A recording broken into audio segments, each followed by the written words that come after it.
Now, here's one little life lesson that I did learn in the process of setting up my aquarium, and that was when I went to build and do my substrate. I discovered that one of the problems was the material that I used for the soil. It had some bark and other materials that were in that soil. And so when I first filled up my tank, everything looked good. When I came back in the next day, the tank looked pretty much like Coca-Cola. And so it was because a lot of those tannins that are found in the soil, as well as the bark and other materials there, they had leached out into the water, and it caused discoloration.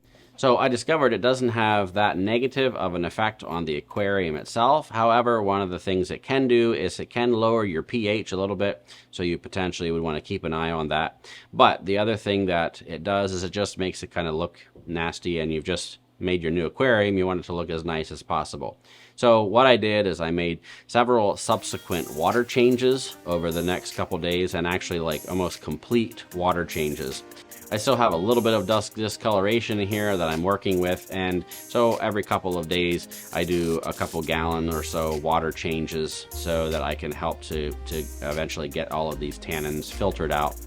So I did place a carbon-based filter in my aquarium. I normally don't do these with my other aquariums, but I had a couple extras just laying around, and so I decided to use those while I'm working through this process of getting rid of the tannins and so on in the water. And so hopefully that will help minimize that and keep things a little bit more balanced while I'm going through that process. So I will keep you informed, keep tabs on this as it goes along, and you can see hopefully how this gets cleaned up over the next couple of weeks, and maybe then be able to show you the finished aquarium once everything is all looking great. So thanks for watching, and we'll see you again on the next one.